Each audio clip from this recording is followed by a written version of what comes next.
नमस्कार दोस्तों, Haryana GK current affair series के अंतर्गत मैं चंद्रहास एक बार फिर से आप सभी का हार्दिक स्वागत करता हूं।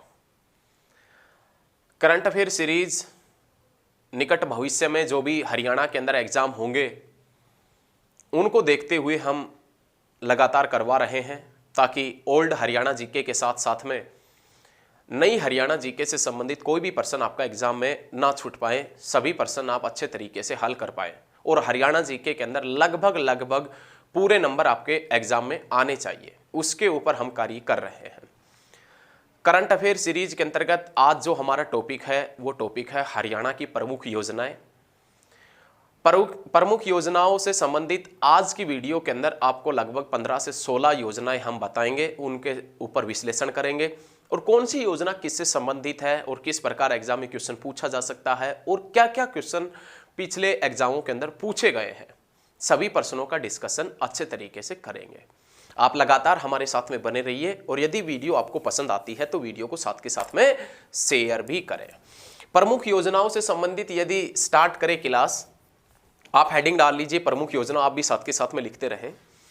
तो आज की जो पहली योजना है उस योजना के अंतर्गत पहला क्वेश्चन है बेटी बचाओ बेटी पढ़ाओ अभियान की शुरुआत। बेटी बचाओ बेटी पढ़ाओ अभियान की शुरुआत या बेटी बचाओ बेटी पढ़ाओ जो योजना है इसकी शुरुआत कब हुई थी?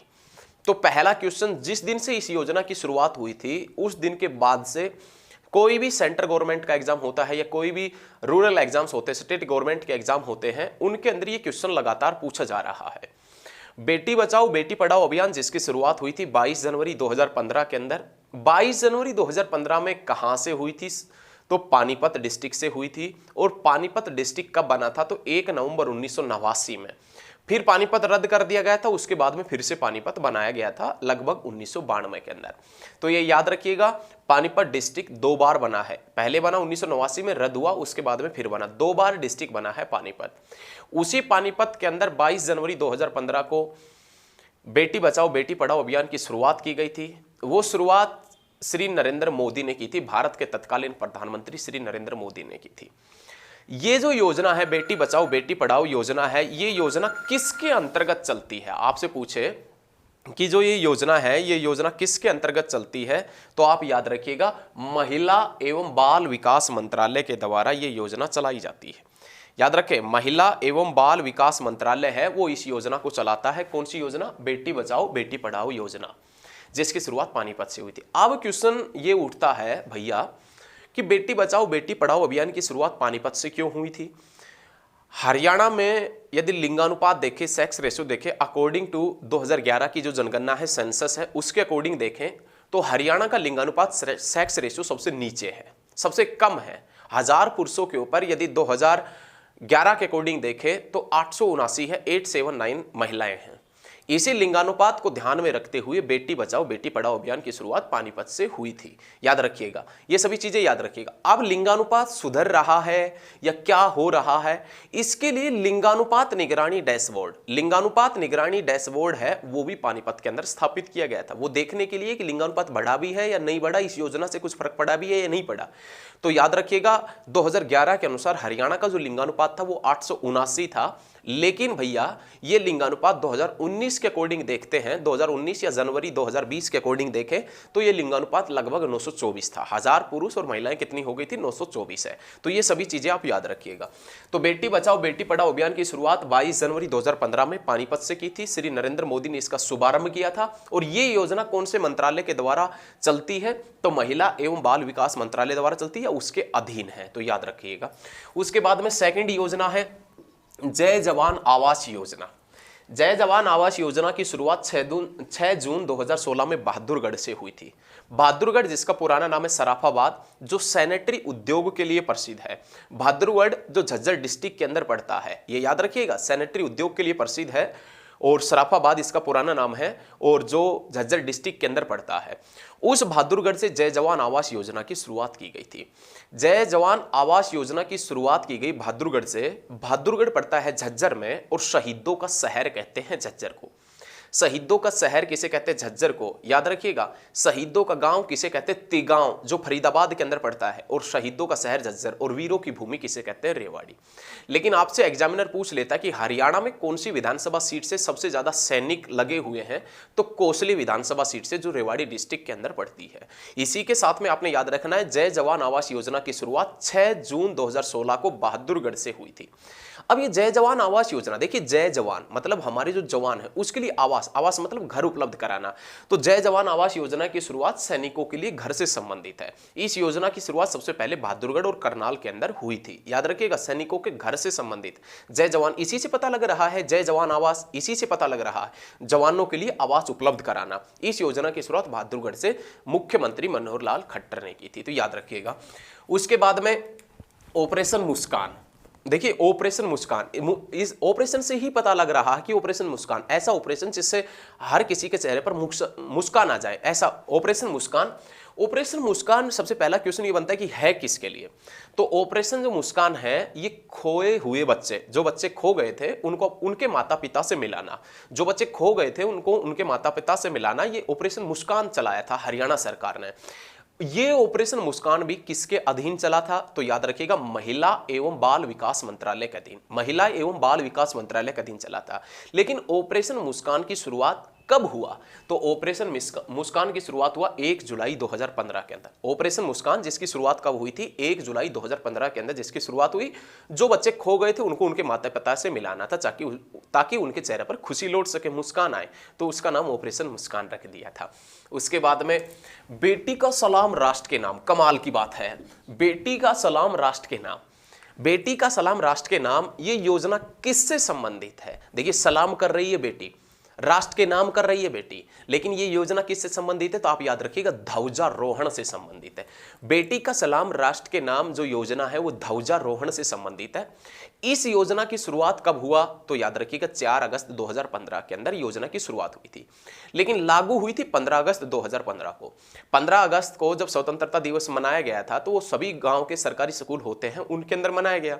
और जो भी गांव हैं जिसके अंदर स्वतंत्रता दिवस मना रहे हैं 15 अगस्त को, उस गांव के अंदर जो भी सबसे ज्यादा पढ़ी लिखी जो हमारी बहन है, लड़की है, या जो भी मतलब है गांव में सबसे ज्यादा पढ़ी लिखी लड़की, वो ध्वजारोहण करेगी उस स्कूल के अंदर। तो याद रखिएगा, ध्वजारोहण योजना की शुरुआत 4 अगस्त 2015 के अंदर हुई थी, जो बेटी का सलाम राष्ट्र के नाम योजना थी, जो ध्वजारोहण से संबंधित है।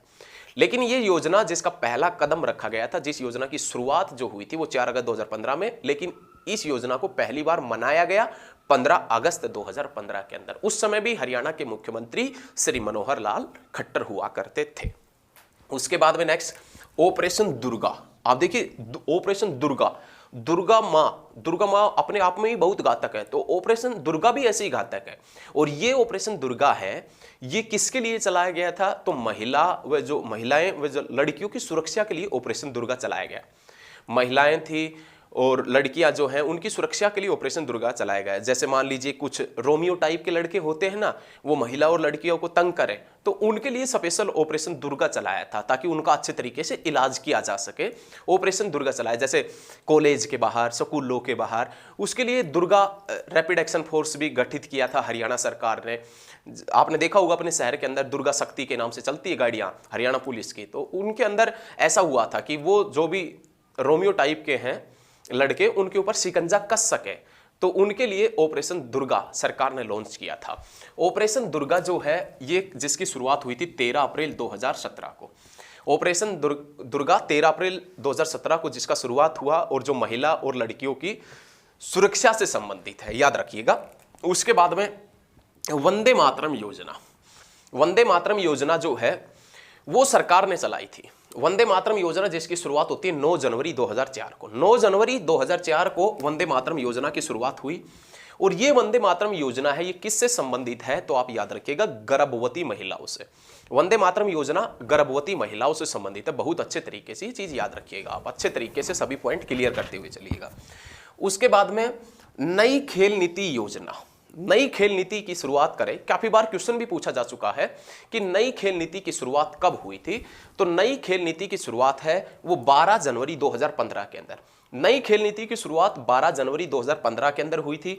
नई खेल नीति पुरानी खेल नीति की शुरुआत हुई थी 2009 के अंदर, और नई खेल नीति के अंदर कौन सा खेल या किसके लिए शामिल किया गया था? तो याद रखिएगा, नई खेल नीति के अंदर डिफलिंक्स जो है, डिफलीपिक्स, ये लागू किया गया था। वैसे ये इसका गलत लिख रखा है, थोड़ा सा गलत है, इसका उच्चारण भी हम डिफलियाम पिक्स, ये है डिफलियाम पिक्स लागू किया गया था नई खेल नीति के अंदर, जो मूक बधिरों से संबंधित है। ये आप याद रख सकते हैं, किसी बुक में आपको ये भी लिखा हुआ मिल जाएगा, डिफलीपिक्स भी मिल जाएगा, जो मूक बधिरों से संबंधित है। या किसी बुक में आपको ये भी मिल जाएगा डिफलियाम पिक्स, ये भी आपको किसी बुक के अंदर मिल जाएगा, जो मूक बधिरों से संबंधित है। ये नई खेल नीति के अंदर लागू किया गया था, नई खेल नीति के अंदर लागू किया गया था। नई खेल नीति जिसकी शुरुआत हुई थी 12 जनवरी 2015 को, और पुरानी खेल नीति जिसकी शुरुआत हुई थी 2009 के अंदर, याद रखिएगा। उसके बाद में नाम आता है ऑनलाइन जन्म पंजीकरण। ऑनलाइन जन्म पंजीकरण जिसकी शुरुआत कब हुई थी? 2 मई 2015 के अंदर। मान लीजिए कि आपके पुत्र या पुत्री हुआ है, तो उसका ऑनलाइन जन्म पंजीकरण होना आवश्यक है। देखिए, जन्म होते ही आधार कार्ड बनना और बर्थ सर्टिफिकेट, उसी की बात कर रहा है, ये बर्थ सर्टिफिकेट की ही बात कर रहा है। ऑनलाइन जन्म पंजीकरण जिसकी शुरुआत हुई थी 2 मई 2015 के अंदर, बहुत अच्छे तरीके से याद रखना है। ऑनलाइन जन्म पंजीकरण जिसकी शुरुआत हुई थी 2 मई 2015 के अंदर। उसके बाद में हम बात करेंगे सखी। सखी मतलब दोस्त, मित्र। सखी योजना की शुरुआत, सखी योजना किससे संबंधित है? महिलाओं से संबंधित है। सखी योजना जिसकी शुरुआत हुई 1 सितंबर 2015 से। सखी योजना जिसकी शुरुआत हुई 1 सितंबर 2015 से, और सखी योजना जिसकी शुरुआत कहां से हुआ था? करनाल से। सखी योजना जिसकी शुरुआत हुआ करनाल से, और सखी योजना किससे संबंधित है? पीड़ित महिलाओं से। मतलब जो महिला किसी भी कारणवश कोई पीड़ित है, तो उसको सखी योजना के तहत उसको लाभ मिलेगा उस महिला को। इस योजना की शुरुआत 1 सितंबर 2015 से हुई थी। और Sakhi one stop centre for women, Sakhi one stop centre for women जो पहला खोला गया था महिलाओं की सुरक्षा के लिए, वो भी कहां पर खोला गया था? करनाल के अंदर खोला गया था। उसके बाद में नाम आता है मिशन इंद्रधनुष। मिशन इंद्रधनुष की बात करें तो याद रखिएगा, मिशन इंद्रधनुष सभी क्रांतियों से, सभी रेवोल्यूशन से संबंधित है। लेकिन आपसे यदि एग्जामिनर आपसे पूछ लेता है कि इंद्रधनुष जो योजना है हरियाणा में, इंद्रधनुष योजना किससे संबंधित है? तो आप याद रखिएगा, मिशन इंद्रधनुष हरियाणा में टीकाकरण से संबंधित है। किससे संबंधित है? टीकाकरण से संबंधित है। और इस योजना की शुरुआत नुहू मेवात से हुई थी। इस योजना की शुरुआत हुई कब थी? 15 जुलाई 2018 के अंदर हुई थी। 15 जुलाई 2018 के अंदर इंद्रधनुष योजना की शुरुआत हुई, और वो योजना की शुरुआत नुहू मेवात से हुई थी, जो टीकाकरण से संबंधित है। याद रखिएगा, बहुत अच्छा पॉइंट है। उसके बाद में सक्षम युवा योजना, ये तुम्हारे काम की योजना। जो युवा सक्षम है उसके लिए भी सरकार ने योजना चलाई। ऐसा नहीं है कि सब अपना घर बैठे रहो, कोई दिक्कत नहीं, सक्षम हो या बेसक्षम हो सब घर बैठे, नहीं। सक्षम युवाओं के लिए सरकार ने योजना चलाई है। सक्षम युवा योजना जिसकी शुरुआत हुआ 1 अप्रैल 2017 को। सक्षम योजना जो युवा योजना है उसकी शुरुआत हुई 1 अप्रैल 2017 को। शिक्षित युवा, सम्मानित युवा, जो युवा शिक्षित है उसको सम्मानित किया जाए, उसको सम्मान दिया जाए। ऐसा नहीं है कि सक्षम जो युवा है वो भी घर बैठा हुआ है और उसको सम्मान नहीं, ऐसा नहीं है। जो शिक्षित युवा है उसको सम्मान दिया जाए, और इस योजना की शुरुआत हुई थी 1 अप्रैल 2017 को। उसके बाद में पशु किसान क्रेडिट कार्ड योजना, मतलब जो भी किसान के पास में पशु है उसका क्रेडिट कार्ड बनेगा। यदि कुछ भी दिक्कत वगैरह हो जाती है तो उसका लोन वगैरह उस किसान को, या जो पशु का रखवाला है, जो उसका मालिक है, उसको उसका लाभ मिल सके। पशु किसान क्रेडिट कार्ड जो बनेगा उसका लाभ उसको मिल सके। किसी भी कारणवश यदि पशु की डेथ हो जाती है, पशु बीमार हो जाता है, जिसके कारण पशुपालक के अत्यधिक मात्रा में रुपए लग जाते हैं, या उसको हानि हो जाती है किसी प्रकार से पशुपालक को, तो सरकार उसकी सहायता करे। तो इसके लिए सरकार ने पशु किसान क्रेडिट कार्ड योजना बनाई, और ये पशु किसान क्रेडिट कार्ड योजना 6 दिसंबर 2019 को लॉन्च हुई। और कहां से हुई? भिवानी से। पशु किसान क्रेडिट कार्ड योजना की शुरुआत हुई ये 6 दिसंबर 2019 को, कहां से हुई थी? भिवानी से। उसके बाद में नाम आता अटल किसान मजदूर कैंटीन। किसान और मजदूर का सम्मेलन आपको देखने को मिलता है, वो कहां पर मिलता है? अनाज मंडियों के अंदर। किसान भी होता है और वहां पर मजदूर भी होता है। अनाज मंडियों के अंदर एक कैंटीन की शुरुआत होती है, और उसकी शुरुआत होती है अटल किसान मजदूर कैंटीन के नाम से। दोनों का संगम देखा जा सकता है, किसान का और मजदूर का। कहां पर? अनाज मंडी के अंदर। और इस योजना की शुरुआत, अटल किसान मजदूर कैंटीन की शुरुआत 25 दिसंबर 2019 को करनाल से हुई थी। कहां से हुई थी? 25 दिसंबर 2019 को, 1900 नहीं 25 दिसंबर 2019 को करनाल से हुई थी। उसके बाद में हरियाणा परिवार पहचान पत्र। परिवार पहचान पत्र का कार्य तो आपके गांव में अभी चला हुआ होगा। परिवार पहचान पत्र बनाए जाएंगे जिसके कारण आपके परिवार का सब कुछ डाटा सरकार के पास में चला जाएगा। कहने का मतलब यदि आप बेरोजगार हैं और आप पढ़े लिखे हैं तो उस बात का भी पता सरकार को होगा कि आप घर में बैठे हुए, तो उसके अकॉर्डिंग आपको लाभ मिल सकता है, सरकारी नीतियों का लाभ मिल सकता है परिवार पहचान पत्र के अकॉर्डिंग। मान ले कि आप बहुत ज़्यादा पढ़े लिखे हुए हैं और आपको सरकारी नीतियों का लाभ फिलहाल नहीं मिल रहा है, लेकिन परिवार पहचान पत्र के अकॉर्डिंग आपको सभी चीज़ों का लाभ मिलेगा, सरकारी नीतियों का लाभ मिलेगा, सरकार की जो भी योजनाएं हैं उनका लाभ मिलेगा। तो इस परिवार पहचान पत्र की जो शुरुआत है, योजना है, इसकी शुरुआत हुई थी 4 अगस्त 2020 को। 4 अगस्त 2020 में कहां से हुई थी तो याद रखिएगा, पंचकुला से। और परिवार पहचान पत्र का जो कोड है वो कितने अंकों में आवंटित किया जाएगा, तो उसके लिए 8 अंक होंगे। कितने अंक होंगे? 8 अंक होंगे। तो ये सभी चीजें याद रखिएगा। योजनाओं से संबंधित ये फर्स्ट क्लास थी। आपको जल्द ही और क्लासें मिलेगी और लगातार आप हमारे साथ में बने रहिए और लगातार वीडियो को साथ के साथ में शेयर करें। और अभी तक आपने चैनल को सब्सक्राइब नहीं किया है तो चैनल को सब्सक्राइब भी कर ले ताकि लेटेस्ट वीडियो सबसे पहले आप तक पहुंच सके। धन्यवाद। मिलते हैं बहुत जल्द नेक्स्ट क्लास में। वीडियो को शेयर अवश्य करें। धन्यवाद।